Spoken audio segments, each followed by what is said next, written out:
Good evening. This is Howie Hawkins. I was the Green Party candidate for president in 2020. My running mate, Angela Walker, is still in her dump truck working, so it's just me tonight. And, about a month ago when Biden first came out with his climate plan, I kind of broke down how far short it was of what's needed. And in the last month, I've written up what turned out to be a couple articles. Actually, my first draft of the article I sent by accident to Counterpunch. It was published last week. Today, the final draft was published on the Solidarity webzine. It's titled, Biden's Climate Pledge is a Promise He Can't Keep.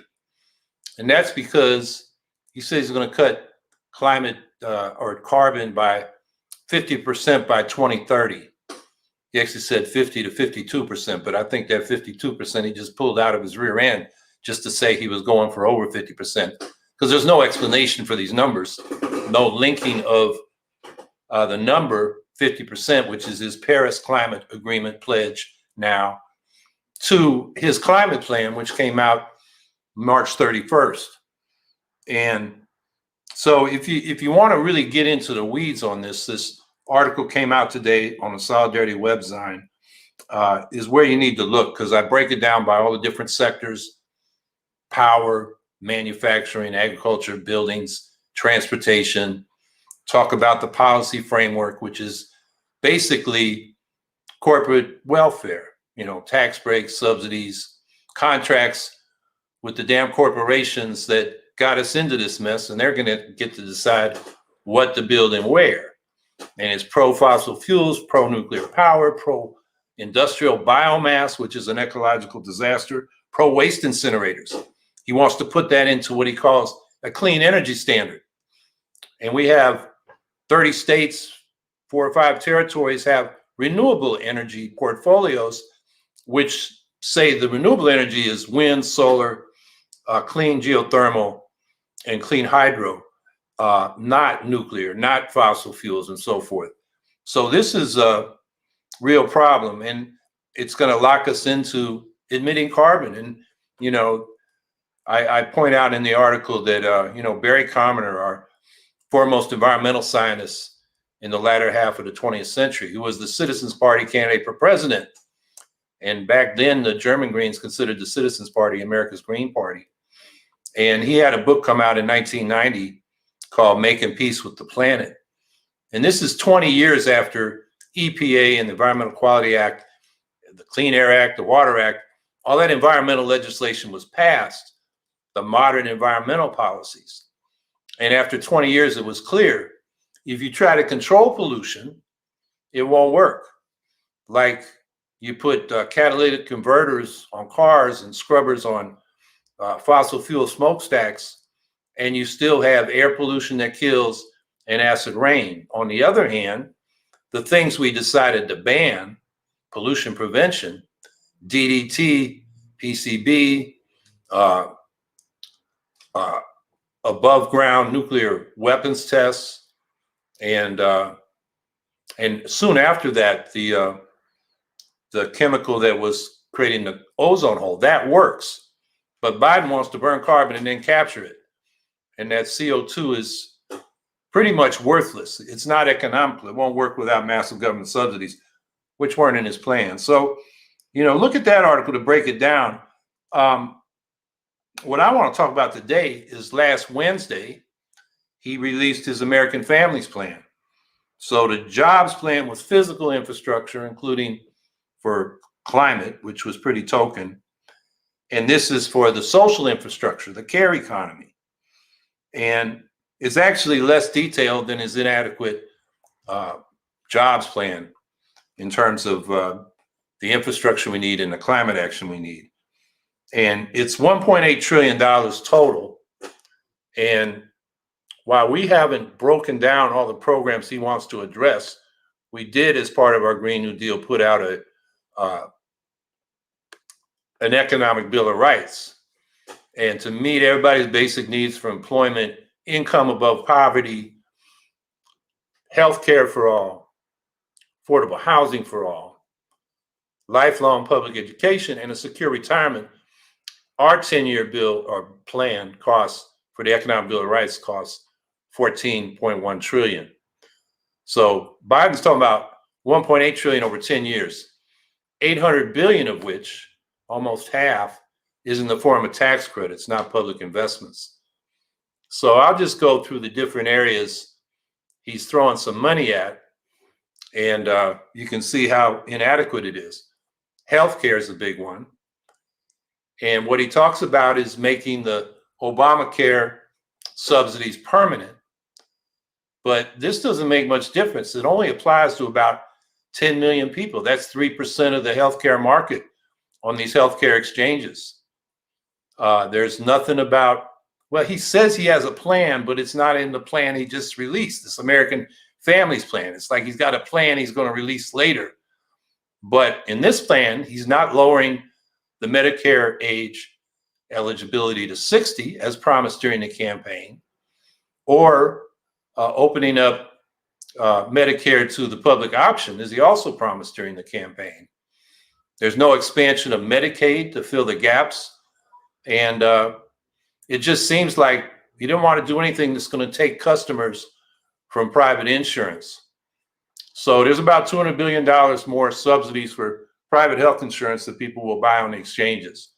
But it's not anywhere near universal health care or making health care a right, which he says in the document, but what he offers to do that is far short of the need. And then he brought up paid leave. And we're one of the few countries, in fact, the only other one I know of is Afghanistan, where the government doesn't require paid leave. And that would be for having children and then medical emergencies.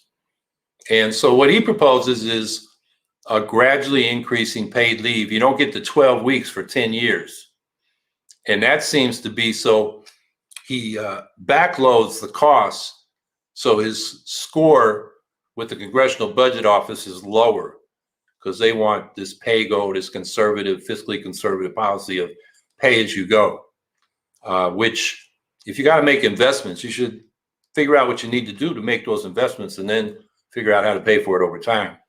By comparison, the Nordic countries provide 52 weeks or even more of paid leave for people having children or in a medical emergency. And then the income replacement rate is only 2/3, and it goes up to 80% for a minimum wage worker. But if you're on a minimum wage, which the federal minimum wage is $7.25 an hour, how can you afford that? That replacement rate should be 100%. There should actually be income support like the guaranteed minimum income above poverty that we talk about in the Economic Bill of Rights. But so, minimum wage workers aren't even going to take advantage of this because they're so close to the edge, they can't afford not to work. So, a woman's going to have a child and a week later, she's going to be back at work because she can't afford to take this 80% of the minimum wage. And then not everybody's included because you got to show a work history. And a lot of people are working under the table for cash. They're in the gig economy and not all their income's reported or can be documented. We have undocumented workers, immigrants.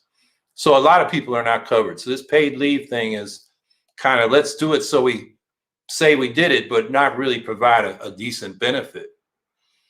And then they come to unemployment insurance, and you have to believe they're not serious because it doesn't put any numbers there in terms of what they're going to invest in the unemployment insurance system. It doesn't change the eligibility, which excludes many people, like we were talking about with the paid leave based on their work history. And then we have these state programs. A lot of them are a total mess, like Florida and Georgia, where people, are still haven't got their benefits. And even in a more liberal state like New York, it was difficult for people to navigate the bureaucracy. The unemployment insurance plan program should be just federalized and run like Social Security and make sure everybody gets their benefits. And then, one of the things that is a move in the right direction, but not far enough, is in education. and that includes childcare, pre-K, and community college. So there's 109 billion over 10 years for 2 years of tuition at community colleges.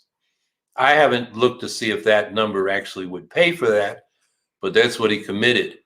And then this weird thing, they want free pre-K for 3 and 4 year olds, but not childcare for 1 and 2 year olds. And they're throwing 200 billion at that. Again, I don't know if that's going to meet the need. And there's a very complicated sliding scale to get that childcare.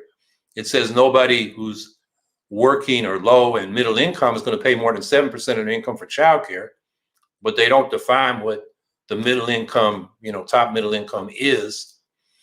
And you have to apply for a tax credit when you file your taxes based on childcare spending. So it's not like a refundable tax credit that you would get along the way.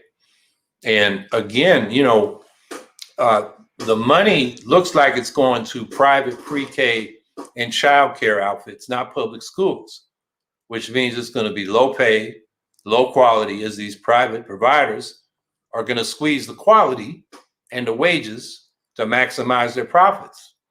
Why not just run this through the public school system to provide, decent wages and training for the childcare and pre-K teachers and care providers, and so they get a decent wage, and that there's quality control, because it looks like this benefit is you can pay for a nanny, you can pay for your neighborhood, living room childcare, or you can go to a private childcare, company, but it's going to be all over the place in terms of quality.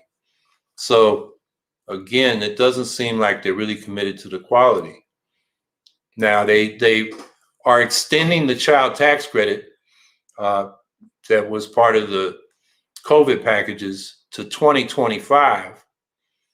And it's a refundable tax credit that's extended now to the poorest families. That's good. The amount is $3,600 for children up to 7 years, and then $3,000 a year for children 7 to 17. And they're going to send monthly checks rather than just one lump sum after you file your taxes. But the bad thing is that they're scheduled to cut those benefits to $1,000 a year in 2026. It's a massive cut scheduled ahead of time. Again, it seems to improve their 10-year Congressional Budget Office score. So the whole program looks less costly than it would be if those benefits were extended through the whole period. They talk about the earned income tax credit, but that needs to be extended to the poorest families. And again, work history there is an issue. So that doesn't, nothing much was done there. And then finally, in terms of taxes, he says he's going to raise 1.5 trillion, not through a wealth tax. That wasn't on there. They're going to put some more money into IRS enforcement, so the millionaires have a more difficult time getting away with hiding their income. So they're going from 12 billion a year. They're adding 80 billion over 10 years. So that'll go to $20 billion a year for enforcement, which is, a pretty big boost, about 60% more. But again, I don't know if that's enough to catch all those millionaire scofflaws who aren't paying their taxes. Now they're going to double the capital gains tax rate to 39.6%, which will be the same as the top income tax rate. That's good. And they'll have the states pay the capital gains tax. Right now, when somebody dies, that becomes the cost basis rather than when they originally purchased those stocks, which is a big loophole for people who inherit, big fortunes. So those are progressive things. Whether they'll survive the, all the lobbyists that are going to be descending on Congress to pound this stuff out over the next couple of months, we'll see. So one of the things that got a lot of attention was they're raising the top tax rate to 39.6%, what it was before Trump's tax cut, but that's just a 2.6 increase. Trump's top tax rate was 37%. And you get all this hyperventilation about Biden being the next FDR. But under FDR, the tax rates, top tax bracket got as high as 94%. At one point, he proposed 100% above a certain income during World War II emergency. And it maintained that fairly high rate up to 70% through the Carter years and the first few years of Reagan until he got his big tax cut. It only applies to income higher than 400,000, which is less than the top 1%, I believe. So it's really just hitting a slice of the affluent to pay for these programs. And one good thing it does is it eliminates, or proposes to eliminate, the carried interest loophole. That's how hedge fund managers end up paying the lower capital gains tax rate rather than higher regular income tax rates. So to sum up, there are not a lot of details. There are a lot of problems with each of the programs.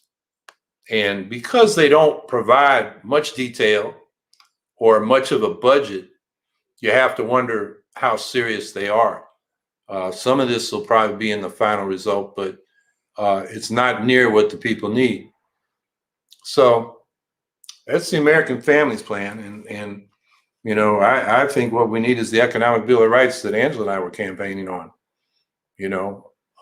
A job guarantee, a guaranteed income above poverty, expanding public housing, 25 million new units over 10 years, so everybody has access to affordable housing, a Medicare for all type plan, so everybody's got health insurance, tuition-free education from pre-K through college and other post-secondary education, and a secure retirement by increasing Social Security benefits. That would cover all the bases, but this is a patchwork that's it's a small move in a liberal direction, but it's not really based on what the people need. So anyway, that's my take on the American Families Plan, and I'm looking forward to your questions tonight. So let's see what people want to know about. Carneal Cash Humphreys. Thoughts on the vaccine distribution? Is it being done properly? What are the issues? Well, it's not being done properly at a world scale, because if we don't get this vaccine around the world, these variants are going to evolve and come back to bite us. So that has to do with intellectual property and the pharmaceutical companies seeing this as a profit opportunity rather than an emergency. So that's one issue. The other issue is we got, these right-wing Republicans who are anti-scientific, irrational, and want to blame a lot of things on what they see as self-serving elites, liberal elites, imposing things on them, like climate change, COVID, the 2020 election results, the theory of evolution. I mean, they got a whole bunch of these things. So you got a lot of people that are not taking the vaccine because they don't think Donald Trump wants them to, even though Trump himself got it. That's a huge issue. And that's an issue of public education. And I think, a lot sharper criticism of the Republicans who are spreading this, anti-vaccination nonsense, saying wearing a mask is taking freedom. I mean, come on, give me a break, You're required to drive on the right side of the road or pull over when an ambulance comes by, because you do that, you lose your freedom. That's, wearing a mask so you don't make other people sick. I mean, these people have really distorted the whole discussion and made it hard for public health measures to be taken. That's why we've had over 575,000 people in this country die from COVID. More are still dying. And then we got these variants. The situation in India looks, is very bad. And it looks like it has to do with a variant that is spreading. It's very contagious and very deadly. And we're not sure yet if the vaccines we've been taking protect against that variant. So we're still in a crisis, and this is something that needs to be taken seriously. And the U.S., as I've said, should be the world's humanitarian superpower instead of its global military empire. And distributing vaccines would be a way to do that. And I think the U.S. should take a lot more initiative on that and be a lot more generous and tell the pharmaceutical companies, if you don't do it, we're going to take you over and do it. So this would be a good opportunity for a Green administration to socialize the pharmaceutical industries and have them operate in the public interest rather than for their narrow profit interests.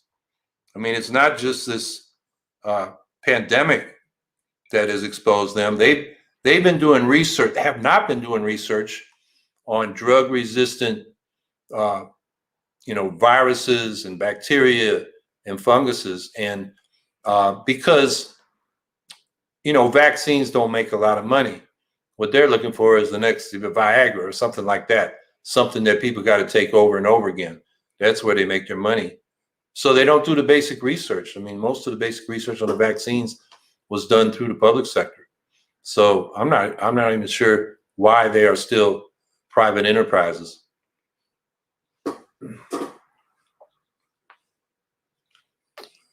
Claire Soraya. Howie, what are your thoughts on Biden bombing Syria without congressional approval? Well, he broke the law, although he would argue that the authorization to use military force from right after the 9/11 events gave him the authority, because it said, what it actually said is to go after Al Qaeda, which is a Sunni Islamic movement, and the Iranian militias or Iranian-backed militias that he bombed and a little infrastructure they had are Shias. So maybe it doesn't apply. You're not going to solve the problem in Syria by military means. It requires a political solution. And for us to sit there occupying the oil fields, presumably to have a bargaining chip in negotiations, but we're not involved in any negotiations. The Syrian government, Russia, Iran, Turkey have been having negotiations. They haven't gone anywhere, but the U.S. has been absent from that. Now, that was Trump's policy. Biden's policy, I assume, would be they want to get in on those discussions, but at this point, you don't open, a diplomatic channel by bombing Syria. So, I think that was the wrong move.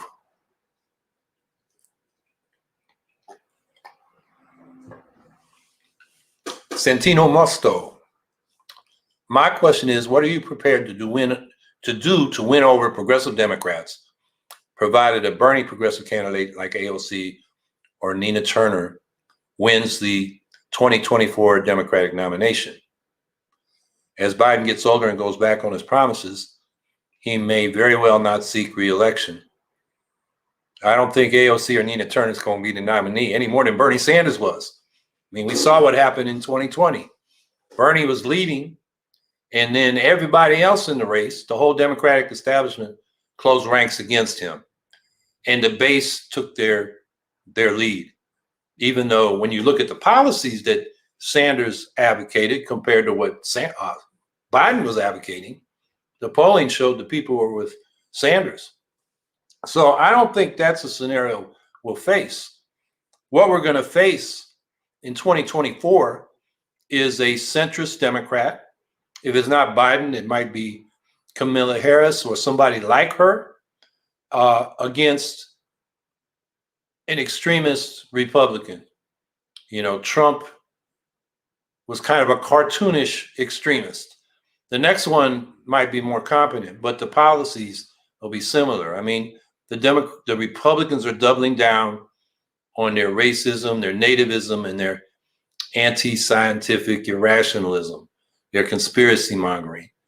And their whole strategy is to suppress likely Democratic voters, people of color, students, and so forth, and then use the biases built into the U.S. Senate and the Electoral College to rule from a minority position. And so most progressives are going to feel like we can't let the far right extremists take over again. So they're going to settle for that centrist Democrat, that corporate Democrat, over the progressive alternative. The only way I can see is really getting out of that is by spreading ranked choice voting, including multi-seat ranked choice voting, so we get proportional representation. We start at the city level, get in for city councils, then state legislatures, then the House of Representatives, and then we push for a national popular vote using ranked choice voting rather than the electoral college. And I don't know if we can get all that done by 2024. That would be quite a heavy lift, but I think we can make progress on the ranked choice voting and begin to change the field, because right now we have a winner take all system and we need proportional representation, because under winner take all, every political viewpoint but the winner is excluded from representation in single member districts. So that includes Democrats and Republican districts, Republicans and Democratic districts, Greens in most districts, and other political viewpoints. It is fundamentally anti-democratic. So we need to push for ranked choice voting in multi-member districts so we get proportional representation in legislatures. I see that as really important in the next period, so we can open up the political system so all political viewpoints get heard. And from the Green point of view, getting into the debate, getting into the legislatures through proportional representation is half the battle, because then the conversation, the discussion of issues goes on not just during the election to the extent we get covered, and we'll get more covered because we'll be contenders in a proportional system, but in the legislatures. And so proportional representation will sharpen the issues and draw the distinctions between different programs, and people will feel comfortable voting for what they really want, because they know with ranked choice voting, they rank what they really want first, and then they can rank, if they're progressive, Democrats second to stop these extremist Republicans. So I think that's what we need to think about for 2024. Let's see how far we can push ranked choice voting and proportional representation.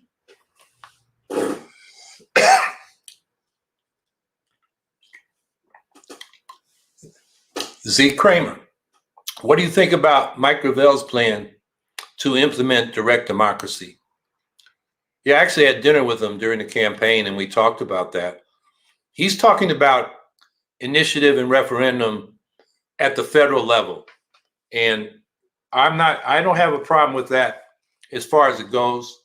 What I do worry about is that at that scale, without public campaign financing, and particularly a way for people to really be educated about whatever initiatives are on the ballot, the big money is going to dominate, and they will use that process, to get things through that the people had a chance to think about they wouldn't support. So there was a proposal by, I think he's passed on now, a political scientist named Benjamin Barber, and he had a book called Strong Democracy, and he said we should have initiative referenda, but to vote in them, you should be required to go to a town meeting, a neighborhood assembly, where this will be discussed before you vote. And that way, people will be able to hear the back and forth, the pros and cons on a proposition, rather than just receive advertising through the mass media and these descriptions and voter guides for the states that have them that are not all that clear and informative. So yeah, we should have, like an old demand of the Socialist Party and the left going back to the early 20th century was Congress can't declare war without a referendum from the people saying, yeah, we want to go to war.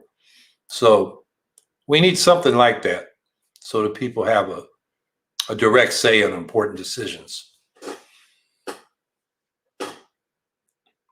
Audra Walton, some are speculating that COVID-19 has ushered in the end of capitalism. Do you think this is the case? Are we ready to roll out ecosocialism? How do you imagine this looks?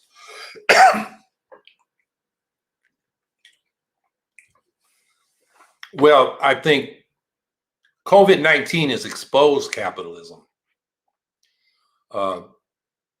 because how do you get what people need if you don't do it unless you can make money off it, with the pharmaceutical companies. And people with crappy private insurance are reluctant to go, get treatment, go to the hospital until it's very late, because the copays and deductibles are so high. So that exposes what's wrong with capitalism. I don't know if COVID-19 has convinced people that we need to change the system. Are we ready to roll out ecosocialism? Well, I think some of us are, and we're making the best case we can. And how does it look? I think the way it looks is we elect not just hundreds, we have over 100 Greens in office now, but thousands of Greens to local offices and build from there to state legislatures and the House of Representatives, hopefully aided by getting proportional representation through multi-seat ranked choice voting. And then we got a real debate on ecosocialism. Right now, that is not in the mainstream debate. It's, among people on the left. And to make it mainstream, we got to bring it into mainstream politics. And to be in mainstream politics, we got to elect more people. And I think we can do that at the local level where, knocking on doors and talking to people one-on-one is a much bigger factor than money is in these larger races for the House and Senate and president or governor and some of the state legislative races. So I think we got to build from the bottom up and push for RCV so we have a platform on which to advance the case for ecosocialism.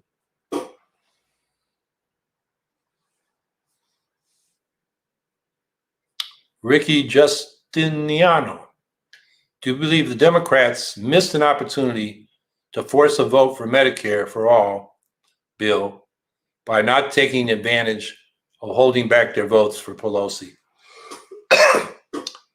I actually don't think so. I think Pelosi would have called their bluff, and then they'd have faced the prospect of letting the only other candidate, the Republican, what's his name? The Republican minority leader, whose name I'm blanking on, becoming speaker. Pelosi's pretty hardball, and I don't think she would have folded to put Medicare for all on the table. She hates that. She's very much committed to private health insurance. She sees Obamacare as her legacy, which are these, exchanges that cover 3% of the market, which is not that big a deal, but for her, that's a big deal. So I know a lot of people pushed, AOC and the squad to do that, but I think when they counted the numbers, they saw they didn't have the leverage. So, that was, if you don't have the power, look, the progressives don't have as much power as people think. Bernie Sanders and the squad's getting a lot of attention, but I think the balance of forces between progressive and corporate Democrats was quantified when AOC said, I want to be on Energy and Commerce Committee when a seat opened up because they deal with Medicare for all and the Green New Deal. And the corporate Democrats recruited a conservative Democrat from Long Island, member of the New Democrat Coalition, Kathleen Rice, to run against AOC. And when they got to the Policy and Steering Committee of the House caucus, who makes these decisions, the vote was 46-13, Rice over AOC. That tells you the power of the conservative corporate Democrats versus the progressive Democrats. So I just don't think they had the leverage that some people thought they had in that circumstance. Jay-Z, what points should we focus on when we're trying to break the hostages we call loyal Democrats from their fear-based loyalty? Well, I think we first have to acknowledge that their fear is reasonable because the Republicans are an extremist party. They're not a conservative party anymore, small government, fiscal conservatism, and that sort of thing. They are promoting authoritarian, anti-democratic, minority rule, mobilized around racism, nativism, and anti-irrationalism. It's a very dangerous mix. So progressives who fear them That's a rational fear. Now, the question I think we take up with those progressives, well, are you going to beat these right-wing nuts with corporate centrism that has not delivered for the people economically, environmentally, kept us in these endless wars? Or do we need a ecosocialist movement to fight the right? I think that's what we got to convince them, that our program is actually a program that provides solutions and can split the right-wing coalition. There's a lot of fundamentalist Christians who are not open to reason. They follow what their pastors say, and they have a whole agenda, and it's authoritarian theocracy, and it's full of racism and nativism and all that.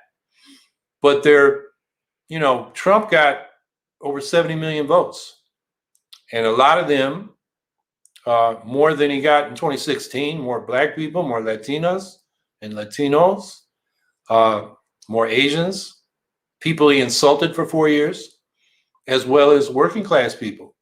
And I think what happened in the last election, it was like a rerun of Clinton versus Trump. Biden was saying, we're going to save the soul of the country. We're going to unify. And Trump is saying, we're going to reopen the economy and get your jobs and businesses back. And people who are hurting economically in these groups I just mentioned, I think that resonated with them more than what Biden offered, or what, Clinton's slogan was stronger together. And, how do you grab onto that when the other guy's saying, I'm going to bring jobs? So I think with, the left-wing eco-socialist program that can bring jobs and deal with climate emergency, provide health care, provide the things that people need, we got a better program to beat the far right than these neoliberal imperialists of the Democratic Party.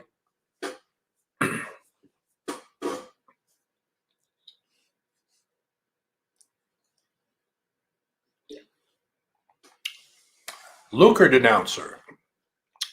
Which Green do you think has the best chance at becoming the first Green representative in the House?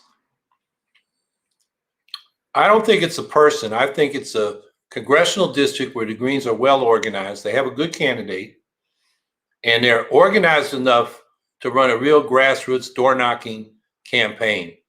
And that's been built up over several years by relational organizing or deep canvassing, where Greens are talking to people on a regular basis, not just to proselytize, but to listen and build relationships. And then they are active in around the issues and movements, so that the people we're talking to trust us and see us as being there consistently.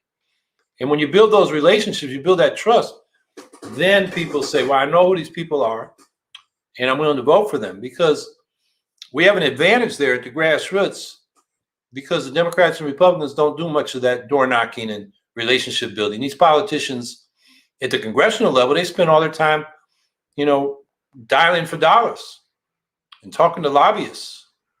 And, when they're back home, talking to the local power structure elite. They're not out there in the community. They don't have a grassroots base in most cases, a grassroots, cadre of people doing that canvassing.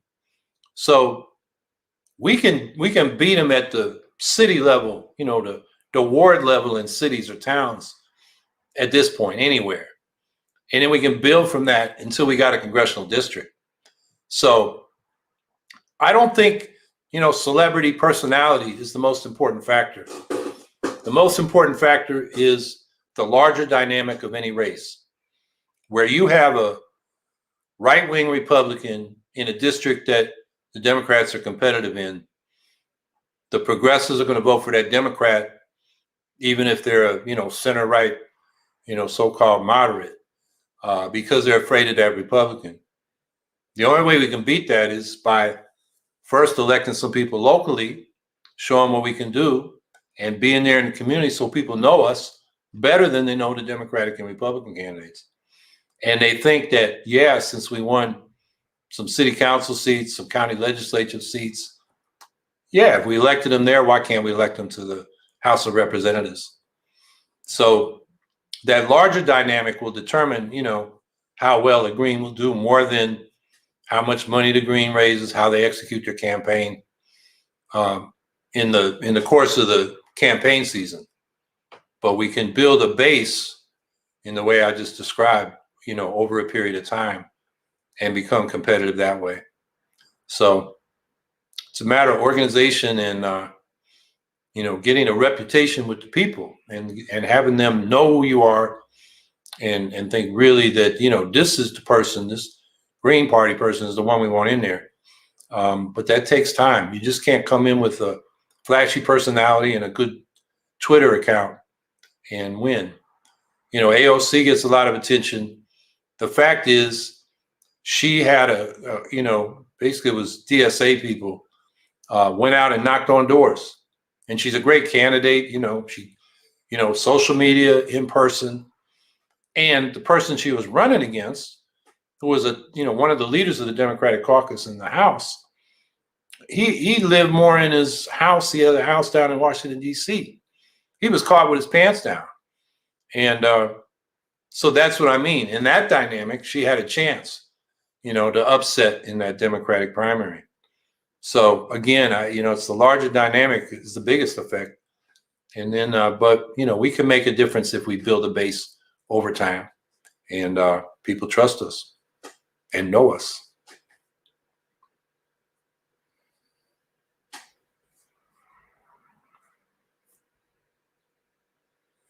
Cody asks, how can we introduce legislation to end credit scores, which only increase financial and material inequality? The credit score, there's basically three big companies. A lot of false information gets on there. It does have a big impact on your access to credit. And that's a big issue. On the other hand, lenders want to have some basis on which to evaluate the risk of a loan. So I don't know if we want to end credit scores as so much as reform and have more transparency in how they are put together. I guess the other issue is, I think one of the big companies that keep these scores had a big hack and a lot of data went out to some hackers, which is another problem. But another thing is, why do you need so much credit? You've seen those bumper stickers, I owe, it's off to work I go. Why can't you get affordable housing and be able to pay rents without having to borrow to, cover an emergency or to get a vehicle so you can go to work? So I'm not sure credit scores is the leading edge of our problems. It's unemployment, inadequate wages, the lack of a basic guaranteed income for people who can't or shouldn't be working, healthcare, affordable housing, and so forth. I think that's where we need to focus if we want to deal with material inequality.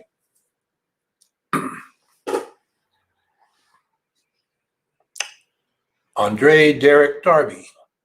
Has Howie and Angela already been selected to run for president and vice president in 2024? In a word, no. There will be a convention in 2024 for the Green Party. So, and Angela and I haven't said we're going to run. What we're trying to do now is advance the policies we were advocating during the 2020 election. And as far as I'm concerned, I will evaluate, whether I should run in 2024 after the 2022 midterms.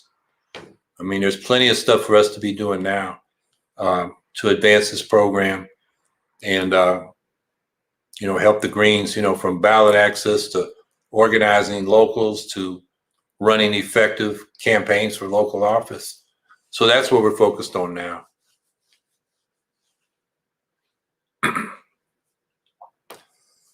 Z. Kramer, what do you think about the lack of access to the COVID vaccine globally, thanks to Bill Gates? Well, yeah, I was talking about that earlier. This should be a matter of human need, not profits for those who own the intellectual property to these vaccines. And Gates is very much into intellectual property. I know when some of this software was put together early in the computer era, there was a famous exchange between Gates and another guy who wanted to make it open source. And Gates said, then how the hell are we going to make a lot of money? That's what he's about. And I guess he's played that role with the whole vaccine thing. He's against getting rid of the intellectual property rights that these pharmaceutical companies have. So he's a uber capitalist, and I don't think he plays a very constructive role in public policy debate, because that seems to be his bottom line. What's good for the super rich. And I don't know what his rank is. I think Bezos has more money than him. He may be the second richest guy in the world. I mean, when is enough enough?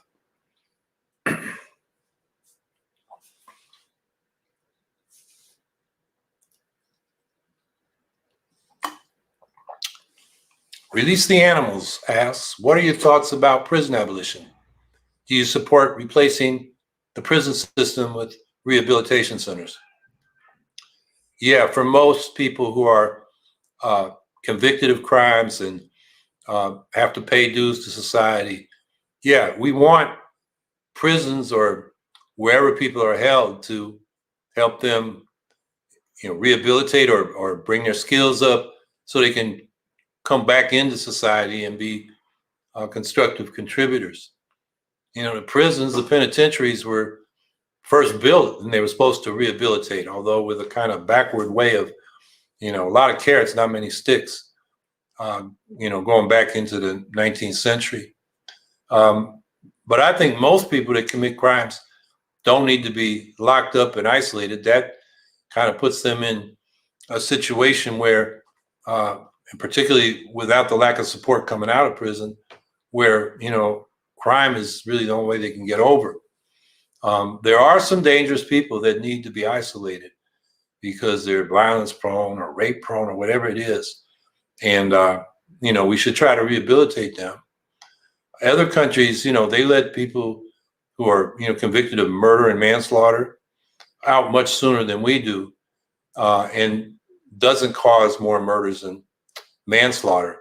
So, we over incarcerate for sure.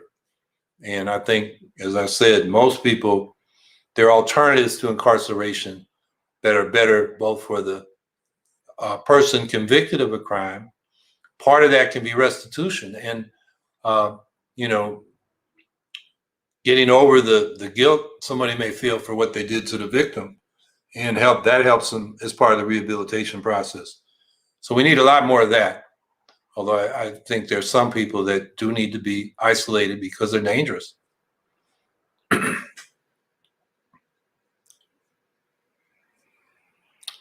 Why does Joe Biden care for banning cigarettes but not for legalizing weed? I don't think he's going to ban cigarettes, because then you'd have a prohibition problem like they did with alcohol. I guess what the FDA is talking about banning menthol cigarettes. We'll see if that comes to pass. And I think there again, you may have this underground economy problem. And legalizing weed, the problem there is the underground economy makes it criminal, brings in criminal organizations. And, weed is less harmful than tobacco and alcohol. It should be legalized, taxed, and regulated.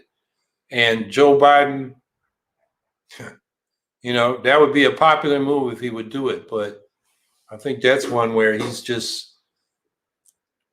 he's going back to reefer madness. He must have seen the film back in the 40s. So I don't expect him to do that. I think that's an issue that's maybe will get pushed through Congress. There are some pretty mainstream Democrats like Cory Booker want to do that. And in that case, will Biden sign it if it does? But that remains to be seen. I mean, the problem in Congress right now is the Republicans are irrelevant in the Senate because of at least when it comes to reconciliation bills. If they got rid of the filibuster, the Democrats will just be negotiating with themselves. So even where they can do reconciliation for the American Jobs Plan, American Families Plan, it remains to be seen what they'll actually do, because they got the Joe Manchins and the Kirsten Cinemas, and some other conservative Democrats who are holding things up. So the Republicans are kind of irrelevant to that. But then, getting a bill to legalize marijuana, that would have to pass with 60 votes in the Senate side, unless they got rid of the filibuster. But at this point, there doesn't seem to be a strong move from Biden and Schumer who could do it. And, it's now over 100 days into the administration, and we'll see if they actually do it. I mean, at some point, they may get these infrastructure bills, physical and social infrastructure bills, through by reconciliation. They'll be watered down. And then what? The voting rights in H.R. 1 and the repeal of the Supreme Court decision that got rid of the pre-clearance provision of the Voting Rights Act in H.R. 4 and D.C. statehood. And you can go right down the line. There's a whole lot of legislation that, there are Democrats who want to pass, but if they don't get rid of the filibuster, none of it's going to pass, including legalizing weed. Allison Franks, what, if anything, can be done to reinstate some new form of fairness doctrine to combat misinformation? What might that look like? Yeah, there's been some discussion of that. The fairness doctrine said that publicly licensed, federally licensed broadcasting stations had to provide all sides of controversial public issues and provide a balanced presentation, both in the guests they have on their programs and in the news reporting. And that was repealed during the Reagan administration. And it opened the door to these, right-wing radio networks in particular, but also television networks that are 24/7 right-wing propaganda. And that's a problem. That's why we got people thinking, COVID vaccines are part of some elite conspiracy that's going to take our freedom. So you got clear channels, hundreds of radio stations across the country. You got these Christian fundamentalist networks. You got Fox News, One America Network, Newsmax, Sinclair, and there's no requirement they have publicly licensed broadcasting, but no requirement to serve any kind of public interest in the information they put out. So I think it should come back. We still do have the from the 1934 Federal Communications Act, what was it called? Equal time doctrine. And that is when, if you're covering political campaigns, you got to give all the candidates equal time. Rush Limbaugh had a 2 or 3 hour radio rally with Trump. I was trying to sue Rush Limbaugh to get equal time, but he moved on, passed on before we could get that done. But that's still there, but it's different than the fairness doctrine. So, yeah, I think a fairness doctrine would be a good idea, because right now we have media that basically put out one position. MSNBC is similar. They're kind of, establishment Democrats. And that's all you get on that network. You rarely get, frustrating thing for me, when I tune in, I actually go to BBC a lot because they cover a lot of stories around the world. You watch MSNBC or one of these right-wing networks, you get very little coverage of what's going on around the world, or even around much of the United States. They tend to get on one thing and beat it to death all day. And then, 24-hour news cycle, it's another thing the next day. And then they report on what each other are saying. And it's not a real good media environment. So, yeah, something like the fairness doctrine would be a good idea to bring back. Eric Ray asks, what are your thoughts on constructing environmentally friendly homes using 3D printing? I haven't thought much about it.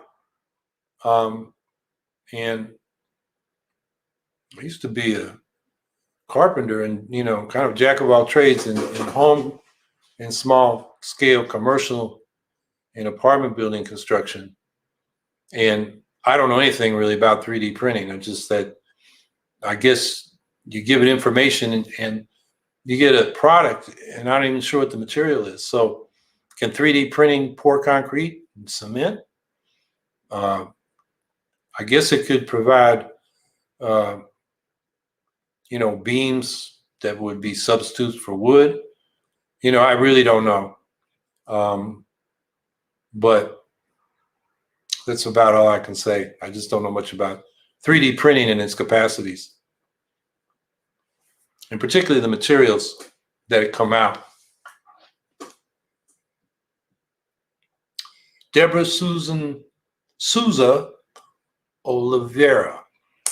Howie, how can we protect people from eviction, and how do we solve the affordable housing crisis and get folks off the streets and into homes? Well, first of all, we can extend the moratorium on evictions. We could provide, during this pandemic, when so many people are struggling to make ends meet, have the federal government pay the rents and mortgages on behalf of people that cannot pay them themselves, so that you don't get a string of bankruptcies because people aren't paying the rent, and landlords, particularly small landlords, go out of business, and community banks and credit unions that hold mortgages get in financial trouble and so forth. And then there was a bill that Ilhan Omar put in to do that. It was called Cancel Rent and Mortgage. But really, what it really was, the federal government would pay that to keep things going, and also had a provision where any rental property that came on up for sale, local housing authorities and nonprofit affordable housing organizations would have first option to buy that housing and take it out of the for-profit market, which I think was a good provision. So I think that's immediately. As I mentioned earlier, we should have a public housing program that builds enough affordable public housing that anybody can afford affordable housing. You get enough public units at providing housing at cost, then the private market's got to compete with that, and the rents will come down to that level. And then to immediately get folks off the streets into homes. I mean, there's a lot of abandoned or underused hotel space right now, school space. I mean, we should house the homeless on an emergency basis that way, and then provide homes. Because it'll take a while to build out. We're talking about 25 million units over 10 years of new public housing. That's a 10-year program.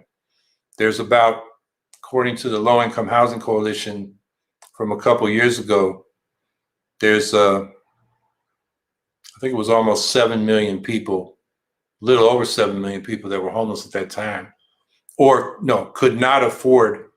They were low income and couldn't find affordable housing. And so you got to build enough affordable housing to cover those folks. So when we talk about 25 million units, we're talking about setting aside about 40%, 10 million units for very low income people who cannot otherwise afford housing, but make those housing projects mixed income so that you're not concentrating the poor in one place, but mixing up, regular working people and professionals living next door to low income people. That's what public housing does in Europe. And it reduces the concentrated poverty that we have so much in this country.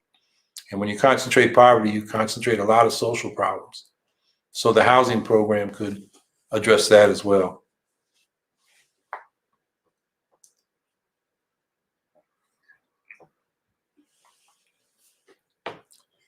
Guillermo Elenes, how can we build effective communication structures to bypass CNN, Fox, NBC, corporate news filter that erases green candidates and green issues? Well, social media, like we're doing right now. I think the most important thing is we got to build strong locals that are out there talking to people. And, we got leaflets and we have websites and Facebook where people who are interested can find out more information. And that's how we got to reach people underneath these big corporate media structures. That's the principal thing we need to do. I think the other thing is we can get in there. I've been pretty successful in New York State. New York City's tough. It's a huge media place, but running for governor, we got coverage because we had real policies, addressed real issues, and we presented them in a way that was interesting to journalists. So I think we have to keep trying to get on the corporate media. We shouldn't just write it off. But on the other hand, we can't rely on them. And as soon as we start to, show some strength, there's a good chance we'll be blanked out again like we were in 2020. I don't think that was because we showed a lot of strength. It was because they thought Trump was crazy and they wanted him out of there as much as anybody. So, we were, in their mind, a vote taken away from Biden. So I think that's why we got blanked out in 2020 so completely.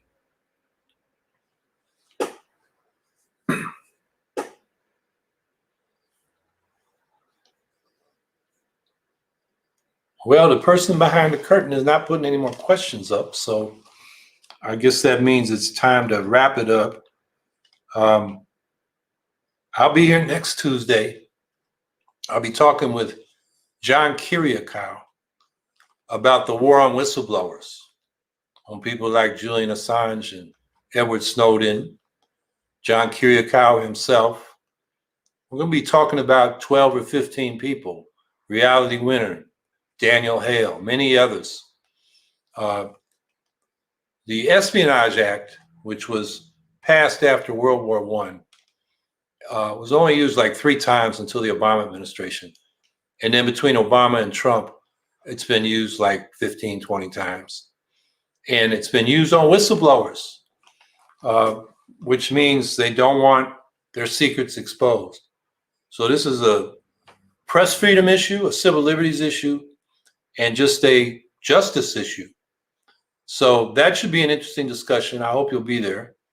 I've been on John Kiriakou's radio program a couple times, and I'm happy you agreed to come on this one so we can, tell people what's going on with all these cases of, suppressing whistleblowers.